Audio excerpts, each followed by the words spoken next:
चरण सरोज रज निज मन मुकुर सुधारी बरनौ रघुबर बिमल जसु जो दायक फलचारी जोदायक फलचारी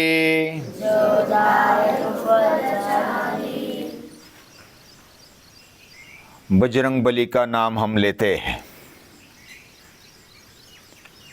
और बजरंगबली किसका नाम लेते हैं? श्री राम का नाम लेते हैं। यानी हनुमान जी श्री राम जी के भक्त है, दास है, दूत है, और हम हनुमान जी के भक्त हैं। और जो भक्तों के भक्त है वो भी श्री राम के प्रिय हो जाते हैं। यानी हनुमान श्री राम जी का भक्त और हम हनुमान जी के भक्त, तो हम राम जी के भक्त भी हो गए। कि हनुमान के पूरे शरीर में, हृदय में राम ही रहते हैं। उन्होंने फाड़ कर दिखा दिया था ना। किसको दिखा दिया था? हाँ, माता श्री राम और सीता को। तो ऐसे हनुमान जिनको पूरा युद्ध होने पर सभी को बख्शिश देना चाहा और सभी वानर सेना या तो सभी लड़वैये, रथी, महारथी, अतिरथी जो भी थे, उन सभी का सम्मान किया। अयोध्या में आकर के राज्याभिषेक भी हुआ और सम्मान किया। और फिर हनुमान जी रह गए। तो सीता माता बोली कि हनुमान जी को क्या देंगे? तो श्री राम जी को पूछा क्या देना चाहिए? बोला कि मैं अभी क्या दूं? उसका जीवन मेरे लिए पूरा समर्पित है, मेरा जीवन उसी ने पूरा ले लिया है, मैं उसी का हो गया हूं, तो अभी बाकी क्या देना है? आलिंगन दे देता हूं। लेकिन सीता माता को ये बात इतनी अच्छी यानी मन में नहीं आई, तो उन्होंने क्या कहा कि मैं अपना इतना कीमती हार है ना, जो मैके से आया है, मोतियों का हार, रत्नों का हार, जो बहुत ही कीमती था और सीता माता के पिता ने दिया था, वो बहुत लाडला होता है, हार भी लाडला होता है, जो मैके से आता है वो बहुत अच्छा भी लगता है। तो वह हार सचमुच निकाला, क्योंकि सीता माता भी हनुमान को अपना बेटा समझती थी। और क्या दूं? मेरा जो सबसे प्रिय हार है वो मैं देती हूं। और वो दे दिया। हनुमान ने क्या किया? वो हार ले लिया, देखा, फिर वो एक एक रत्न को, एक एक मोतियों को ऐसा दांत से चबाता था और तोड़कर फेंक देता था, थूक देता था। ऐसा आधे से ऊपर हो गया। फिर सीता माता बोलने लगी कि ये क्या कर रहा है? तो हनुमान जी बोले कि मैं देख रहा हूं इस मोतियों में, इस रत्नों में राम है क्या नहीं है। जिसमें राम है वो मुझे चाहिए, बाकी कुछ नहीं चाहिए। कितना भी कीमती, कितना भी भारी, कितना भी अलंकृत क्यों ना हो, मुझे राम चाहिए। इसमें राम है तो मुझे चाहिए, नहीं तो नहीं चाहिए। इसमें राम नहीं दिखाई देता, जिसमें राम है वो मुझे चाहिए। इतने राम से भरे पूरे ऐसे हनुमान जी है। और जो संत तुलसीदास, वो भी बहुत बढ़िया है। उन्होंने जो वर्णन किया हनुमान चालीसा का, हनुमान चालीसा में हनुमान का वर्णन किया है, श्री राम जी का वर्णन किया है। तो पहले गुरु का वंदन करते हैं। श्री गुरु चरण सरोज रज मैं अभी हनुमान चालीसा हनुमान को नमस्कार करने वाला हूं, तो पहला नमस्कार किसको? श्री गुरु चरण। गुरु के चरण की जो रज है, रज यानी धूल, उससे, उस धूल से निज मन मुकुरु सुधारी। मैं अपने अंतःकरण मन रूपी आईने को स्वच्छ करके बरनौ रघुवर बिमल जसु, और मैं वर्णन करता हूं किसका? रघुवर, जो श्री राम जी है, उनका यश, उनका यश वो बहुत ही निर्मल है, विमल है। और ऐसे रघुवर के विमल निर्मल ऐसे यश का मैं वर्णन करता हूं। और इसी से क्या होगा? जो दायक फलचारी, जो 4 फल को देने वाला है। 4 फल को देने वाला है मतलब हम भी फल खाते हैं, हमें भी फल बहुत अच्छा लगता है। और संत तुलसीदास को भी ऐसा कहना है कि जो श्री राम या तो गुरु के चरण के रज से मेरे अंतःकरण को मैं शुद्ध करूं, और ऐसे शुद्ध मन से मैं क्या करूं? रघुवर का जो विमल जस है, निर्मल ऐसा यश कीर्ति है, उसका मैं वर्णन करता हूं, जिससे 4 फल मिल जाएंगे। जो दायक फलचारी। अभी पहले गुरु को नमस्कार किया। गुरु यानी जो भी हमें मार्गदर्शन करता है, जो सही दिशा दिखाता है, जो हमारे लिए आदर्श है। तो कबीर जी क्या कहते हैं गुरु के बारे में? गुरु कीजिए जान के, गुरु समझदारी से करो, क्योंकि गुरु हमें रास्ता दिखाता है। अगर गलत रास्ते पे भटक गए तो काम तमाम हो जाएगा। गुरु करिए जान के, पानी पीजे छानी। और पानी अगर पीना है किधर का भी तो वो छान के पियो। वैसा ही गुरु को स्वीकारना है तो कैसे स्वीकारना? स्वामी विवेकानंद का मालूम है ना, उन्होंने बहुत सारे गुरुओं के पास गए और उन्होंने पूछा, गुरुओं को पूछा, अलग अलग प्रश्न पूछे, और जिधर उनका मन, उनकी बुद्धि, उनके भाव ने स्वीकारा, उधर ही वो नतमस्तक हो गए। गुरु करिए जान के, पानी पीजे छानी। बिना विचारे गुरु करे। जो बिना विचार करके गुरु को करता है,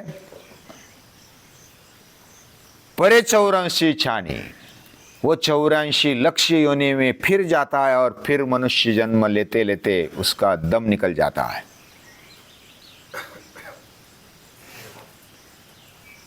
यानी ये जो जन्म मिला है हमें, मनुष्य जन्म मिला है, तो विचार करो।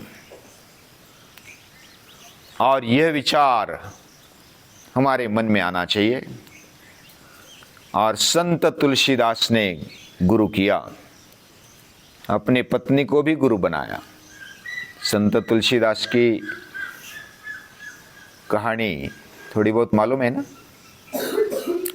संत तुलसीदास बहुत ही भक्त हृदय के थे बचपन में, लेकिन जब शादी हो गई तो वो पत्नी के भक्त बन गए। शादी होने के बाद, और जब पत्नी ऐसा बोलते हैं कि मैके चली गई और कुछ कामकाज होगा, बहुत दिनों से नहीं गई थी तो मैके चली गई अपने माता पिता के पास। तो उधर बोला था कि आज के आज चले आना, लेकिन वो रुक गई। किसी काम के कारण पिताजी बाहर गए थे, अभी आने में देर लगी, रात हो गई तो वो रुक गई। फिर तुलसीदास रुक नहीं सके, वह अंधेरे पड़ने पर अभी तक नहीं आए तो वो चल पड़े, तब तो फोन नहीं था। वो चल पड़े और आधी रात में पहुंचे किधर, मैके पहुंचे, यानी पत्नी के माता पिता के घर पहुंचे। और ऐसा बोलते हैं कि उन्होंने एक सांप लटका था, लेकिन उनको समझ में नहीं आया। उन्होंने ऐसा सोचा, ये पत्नी ने कितना विश्वास रखा है कि मेरे पति आ जाएंगे और उनको चढ़ने के लिए द्वार खोलने की आवश्यकता नहीं पड़नी चाहिए, और एक रस्सी बांधी है और वो उसको पकड़कर फिर ऊपर चढ़ते, ऊपर मंजिल पर, और फिर जाते पत्नी के पास। तो पत्नी डांटती है उनको। क्या डांटा? जैसा प्रेम तू मुझ पर कर रहे हो, आप मुझ पर कर रहे हो, वैसा ही प्रेम अगर आपने राम जी से किया तो आपका बेड़ा पार हो जाएगा। क्या कहा? डांट कर कहा। तो पत्नी गुरु बन गई। तुलसीदास जागृत हो गए। सुरत सुरत तुलसी शशि, उनका जो काव्य है ना रामचरितमानस, बहुत ही बढ़िया है। सूरत सूरदास जी सूरत जैसे है, तुलसी शशि और तुलसीदास चांद जैसे, जैसे पूरे आकाश को वो सुंदर बना देते हैं। दिन को सूरज सुंदर बनाता है, रात को चांद सुंदर बनाता है, वैसे तुलसीदास है। और उन्होंने फिर ठान लिया कि अभी क्या करना, अभी राम जी की भक्ति करना, राम ही मेरे लिए सर्वस्व है। और ऐसा पूरा पक्का मान के वो बाद में फिर राम जी के भक्त बन गए। तो वो निकल पड़े, तपश्चर्या के लिए निकल पड़े। उन्होंने ऐसा बोलते हैं कि एक जगह पर चित्रकूट पर्वत गए और उधर वो हर रोज एक कुटिया बना कर रहे थे, और एक ऐसा कुछ लिया था और वो बोया, और उधर वो पानी डालते थे। एक पत्थर शालिग्राम जैसा, उसको मिट्टी में रखा और उस पर पानी डालते थे हर रोज बिना चुके। और उस आसपास में नजदीक कोई पानी नहीं था, तो एक पिशाच मालूम है ना, भूत पिशाच, जैसा हनुमान जी के बारे में ना, भूत पिशाच निकट नहीं आवे। तो जो पिशाच एक था और वो आता था पानी पीने के लिए, ऐसा बोलते हैं, ऐसी कहानी है। वो पानी पीने के लिए आता था, हर रोज उसको पानी मिलता था, उस आसपास पानी नहीं था तो उधर आता था। लेकिन ऐसे सालों साल होने के बाद वो पिशाच प्रसन्न हो गया तुलसीदास पर कि हर रोज मुझे पानी पीने को मिला, और भूत पिशाच जैसा वो भी प्रसन्न हो गया। बोलो तुलसीदास कि आपको क्या चाहिए, वो प्रसन्न हो गया। कोई भी कार्य हम सातत्य से करते हैं ना, तो कोई भी प्रसन्न हो जाता है। सातत्यपूर्ण चाहिए, बिना चुके। सुबह उठना है तो बिना चुके, सूर्य नमस्कार करने हैं तो बिना चुके, फिर उसका फल मिल ही जाता है। पिशाच प्रसन्न होकर के उनके सामने आ गया और हाथ जोड़कर बोला कि मैं पिशाच हूं, लेकिन मैं प्रसन्न हूं, आप जो भी चाहिए वो बोलो, मैं आपको देने के लिए तैयार हूं। तो तुलसीदास को दूसरा कुछ चाहिए नहीं था, बोला कि श्री राम जी के दर्शन करवाओ बस, बाकी दूसरा कुछ नहीं। तो पिशाच बोला बाकी दूसरा कुछ मांग लेता तो मैं ले आता, लेकिन ऐसा तूने मांगा है, आपने मांगा है कि मैं दे नहीं सकता, लेकिन मैं मार्ग बता सकता हूं। क्या मार्ग बता रहा? उसने कहा कि श्री राम जी की कथा में एक बूढ़ा आदमी आता है और वो हनुमान जी है, और वो आपको राम के दर्शन करवाएगा, श्री राम के दर्शन। फिर तुलसीदास जी गए राम कथा में।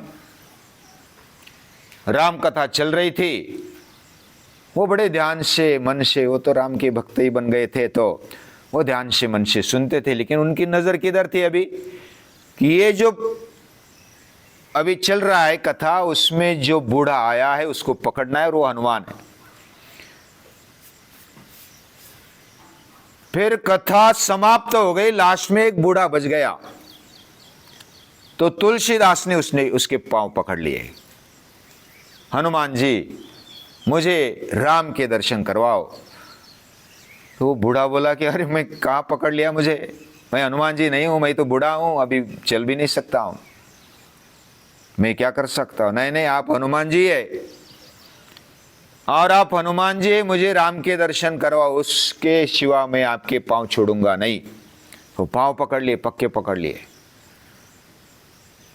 तो अभी हनुमान जी भी मन में बोलने लगे कि अभी इसको तो कुछ मार्ग दिखाना पड़ेगा। तो फिर बोले कि चलो बाहर, अभी इधर लोग देख रहे। तो बाहर ले लिया, एकांत में ले लिया। तो अभी चित्रकूट के घाट पर चला गया, और उधर श्री राम जी मिलेंगे। तो उधर वो चित्रकूट के घाट पर चले गए, और उधर हर कोई आता ना, और संत तुलसीदास भी राम कथा करते, तो उनके दर्शन भी करने के लिए आ जाते। लेकिन अभी वो राम जी के दर्शन करने के लिए आए थे। तो वो जो भी सामने आता उसको तिलक करते, चंदन तिलक, और वो चले जाते नमस्कार करके। लेकिन अभी पूरे सुबह से शाम तक बहुत सारे आ गए, सभी को चंदन तिलक किया, लेकिन श्री राम नहीं मिले और लक्ष्मण भी नहीं मिले। उनको लग गया कि ये तो झूठ बात है, जो हनुमान जी ने कहा वो तो इधर राम का कहा, मुझे मिले ही नहीं। वो फिर दूसरे दिन आ गए। किधर आ गए? कथा में आ गए। कथा में जो फिर आए थे, उनको लास्ट में सबसे जो पीछे रहे, उनके पांव पकड़े वही बूढ़ा आदमी था। राम जी की कथा में ऐसा बोलते कि हनुमान जी आते, तो उनके पांव पकड़ लिया और फिर बोला कि आपने झूठ बोला कि श्री राम जी आएंगे और चले जाएंगे और आपको दर्शन देंगे, लेकिन मुझे तो दर्शन नहीं हुआ, तो आपने झूठ बोला। हनुमान जी बोली कि ऐसा हो ही नहीं सकता। आपने जो दो युवक आए थे साथ में, और वो अलग वेश में थे, उनको आपने तिलक भी किया, लेकिन आप समझ नहीं सके, तो मैं क्या करूं, आप पहचान नहीं सके। आपको चाहिए धनुर्धारी और वैसा मुकुट वाला श्री राम, लेकिन वैसे नहीं थे। वो सामान्य वेश में थे, और दोनों तरुण बनकर आए थे। तरुणो रूप संपन्नो सुकुमारो महाबलो पुंडरीक विशालाक्षो चीर कृष्णा जिनांबरो। ऐसे आए थे, लेकिन तूने समझा नहीं, पहचाना नहीं। उनको बहुत दुख हुआ। तुलसीदास फिर दूसरे दिन चले गए, और वह तरुण आने के बाद उनको तिलक किया, दर्शन किया, और वो फिर अंतर्धान हो जाते हैं, मतलब गायब हो जाते हैं। चित्रकूट के घाट पर भई संतन की भीड़, तुलसीदास चंदन घसे और तिलक करे रघुवीर। उस समय क्या किया? रघुवीर ने तिलक किया तुलसीदास को, तुलसीदास ने श्री राम को किया, और राम जी भी वो चंदन है ना, वो तिलक तुलसीदास को करते हैं। तो धन्य ऐसे तुलसीदास जिन्होंने राम का दर्शन किया, राम के भक्त है वो चार बातें क्या पाते हैं? वो आर्त है। आर्त यानी वो दुखी है, तो कई उनसा दुख है उनके मन में कि मुझे श्री राम जी को मिलना है। पहले तो सांसारिक दुख था, उसके दुख से वो आगे बढ़ते। जिज्ञासा है, आर्तो जिज्ञासुरर्थार्थी ज्ञानी च भरतर्षभ। ऐसी चार बातें, चार प्रकार के भक्त वह गीता में बताया है। तो ये चार प्रकार के दुख की जगह पर हमें सुख देने वाले, जैसे विभीषण को दुख से हटाया और सुख दे दिया, और जिज्ञासु जो विभीषण थे कि मुझे श्री राम के बारे में जानना है, उनको पहचानना है, और वो मुझे स्वीकारेंगे क्या नहीं स्वीकारेंगे। पहले तो हनुमान जी ने सुग्रीव का दुख दूर किया, बहुत सारों का दुख दूर किया है, लेकिन सुग्रीव उनके मित्र थे और राजा भी थे, उनका दुख दूर किया, बाली को मरवाया राम के हाथों। तो ये पहला दुख दूर करने वाले हैं। दूसरी बात, वो जिज्ञासा शमाने वाले हैं। यानी जब दुख होता है किसी बात का तो हमारे मन में जानने की इच्छा होती है, और जब जानने की इच्छा होती है तो ज्ञान मिलता है। तो आर्तो जिज्ञासुरर्थार्थी ज्ञानी च, जिनको संपत्ति नहीं है ऐसा दुख है तो वो संपत्ति प्राप्त कराने वाले हनुमान जी है। लेकिन सबसे बढ़िया संपत्ति कौन सी है? श्री राम का स्मरण। ये बहुत ही बड़ी संपत्ति हनुमान जी मानते हैं। लेकिन हमारे लिए जो संपत्ति चाहिए वो भी देने वाले वही है, और ज्ञान कराने वाले, राम को मिलाने वाले भी वही है। तो इससे 4 फल देने वाले कौन से? धर्म, अर्थ, काम और मोक्ष देने वाले। धर्म यानी हमारा जीवन ऐसा होना चाहिए कि हमें सम्मान लगे। दूसरी बात, अर्थ यानी हमें संपत्ति चाहिए, शरीर चाहिए, तो वो भी देने वाले हैं। और काम यानी हमारी इच्छा, वो भी पूरी करने वाले हैं। और हमें राम को मिलवाने वाले हैं। तो ये 4 फल हनुमान जी देते हैं, श्री राम जी देते हैं।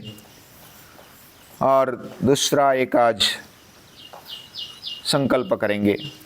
आज शुरुआत है, बारिश की भी शुरुआत हो गई कल, तो आज हम ऐसा संकल्प करते हैं कि श्री राम और हनुमान जी को याद करते हुए एक बीज ढूंढेंगे, अच्छा बीज, और उसको लगाएंगे। आज चलेगा ना?